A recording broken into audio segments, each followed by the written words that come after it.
નિષ્ફળતા થકી સફળતા. આખરે ઉડાનનો સમય આવી ગયો.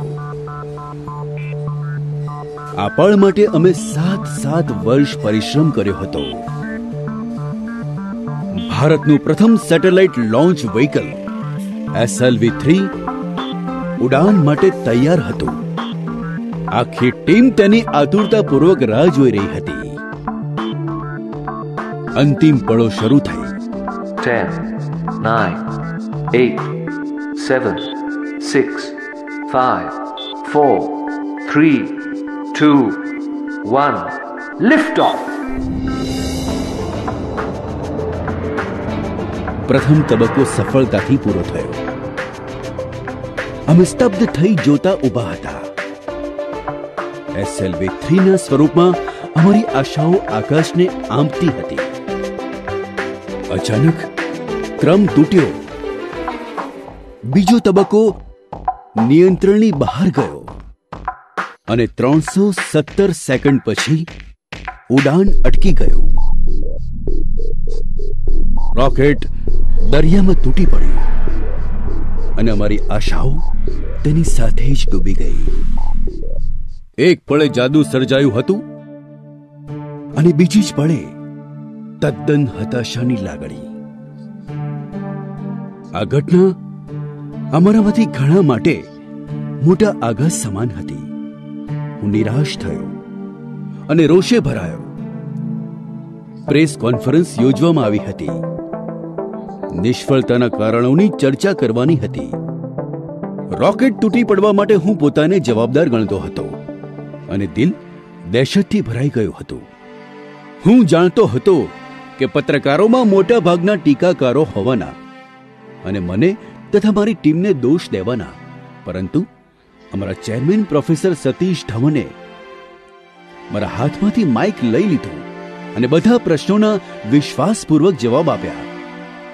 એમના વિચારોની સ્પષ્ટતા અને તેની રજૂઆત મને ખરેખર પ્રભાવિત કરી ગઈ. તેમણે કહ્યું, આ ખૂબ સંકુલ મિશન હોય છે. ક્યાં અને શું ખોટું થયું તે અમારે શોધવું પડશે, સુધારવું પડશે અને ચોકસાઈ રાખવી પડશે કે આનું પુનરાવર્તન ન થાય. વળી તેમણે ઉમેર્યું, મને વિશ્વાસ છે કે બરાબર 1 વર્ષના સમયમાં અમે ભ્રમણ કક્ષામાં સેટેલાઇટને મૂકી શકીશું. તેમના છેલ્લા વાક્યએ મારા હૃદયને ફરીથી ઉડતું કરી દીધું. હું છેલ્લા અઠવાડિયામાં ભાગ્યે જ ઊંઘ્યો હોઈશ અને હું સીધો મારા ઓરડામાં ગયો અને પથારીમાં પડ્યો. બરાબર 1 વર્ષ પછી 18મી જુલાઈ 1980ના રોજ આખો દેશ અમને ફરીથી જોઈ રહ્યો હતો. ભારતના અવકાશી કાર્યક્રમના ભાવિને બદલી નાખનારો એ ઉડાનનો સમય હતો. દિવસના બહુ વહેલા કલાકોમાં SLV-3 ઉપડ્યું. સેટેલાઇટને સફળતાપૂર્વક ભ્રમણ કક્ષામાં ગોઠવવામાં આવ્યો.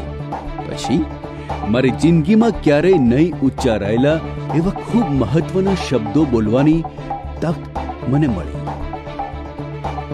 બધા સ્ટેશનોને મિશન ડિરેક્ટર સંબોધે છે. બધા જ તબક્કા સફળતાપૂર્વક પાર પડ્યા છે અને હવે રોહિણી સેટેલાઇટ તેની ભ્રમણ કક્ષામાં છે. બધે જ હર્ષોલ્લાસનો જય જયકાર થઈ ગયો. હું જ્યારે મકાનમાંથી બહાર આવ્યો ત્યારે મારા સાથીઓએ તેમના ખભે મને ઉચકી લીધો અને લોન્ચિંગ પેડની આજુબાજુ કૂચ કરી. તે મારી સૌથી વધુ ગૌરવપૂર્ણ અને આનંદપૂર્ણ પળ હતી.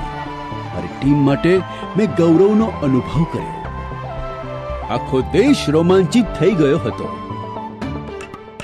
સેટેલાઇટને લોન્ચ કરવાની ક્ષમતા ધરાવતા ચુનંદા દેશોના જૂથમાં ભારતનો પ્રવેશ થયો હતો. દરેક અખબારે આ પ્રસંગને મોટી હેડલાઇનથી નવાજ્યો.